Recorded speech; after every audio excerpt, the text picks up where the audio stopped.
Bonjour les petits loups, aujourd'hui nous découvrons un nouveau texte. Regarde-le bien.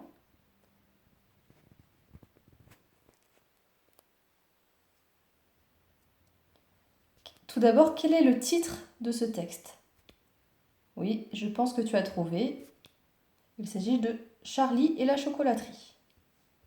Charlie et la chocolaterie, ce texte-là, est un extrait du livre du même nom, Charlie et la chocolaterie, écrit par Roald Dahl.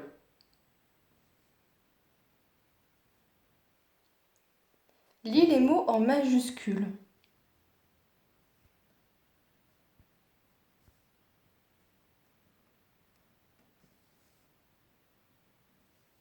De quoi s'agit-il? Là encore, je pense que tu as trouvé. Il s'agit des personnages de l'histoire.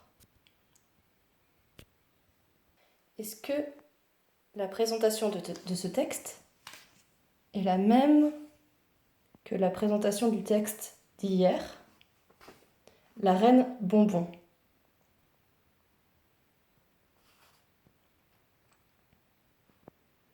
Est-ce qu'hier nous avions des mots en majuscules pour les personnages?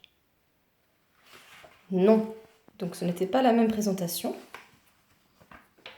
Il s'agissait ici d'un extrait d'album jeunesse, une histoire, alors qu'ici il s'agit de quoi? Il s'agit d'un extrait d'une pièce de théâtre. Qu'est-ce qui nous fait dire ça? Deux éléments. À toi de trouver. Alors, premier élément. Si tu n'as pas trouvé, mets sur pause. Premier élément. On a dit les personnages en majuscules. Au début de au début des lignes, juste avant qu'il parle. Par exemple, Charlie va dire « Regarde, grand-papa, il y a une porte dans le mur. Dessus, il est écrit « Salle des crèmes. Crème fraîche, crème fouettée, crème violette, crème de café, crème d'ananas, crème de vanille et crème de beauté. » Et Mac TV qui va dire « De la crème de beauté? Mais ça ne se mange pas, de la crème de beauté. » Donc, premier élément, les personnages écrits en majuscules juste avant qu'ils parlent. Deuxième élément, les écritures en italique, comme ici. Sais-tu comment ça s'appelle? Nous sommes en théâtre. C'est une pièce de théâtre. Les écritures en italique s'appellent des didascalies. Alors, par exemple, Charlie, Mac, Veruca et Violette ont gagné un ticket leur permettant de visiter la chocolaterie de Willy Wonka. Ils visitent l'usine en bateau. Le bateau continue d'avancer. Alors, ces didascalies ont été écrites à l'intention des acteurs ou du metteur en scène. Donc, c'est des informations pour les acteurs ou pour le metteur en scène.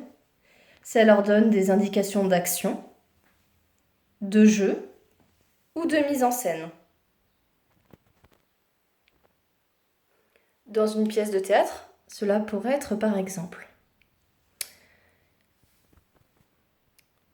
à la place de Charlie, on pourrait avoir Victor. En italique, on pourrait avoir comme indication en didascalie se retourne pour parler à Léo, son copain. Et ensuite, ce que va dire Victor à Léo, par exemple, peux-tu me prêter ta colle, s'il te plaît?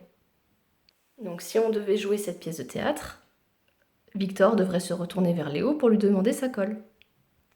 Ça nous donne ici une information sur l'action, sur le jeu que doit avoir le personnage jouant Victor.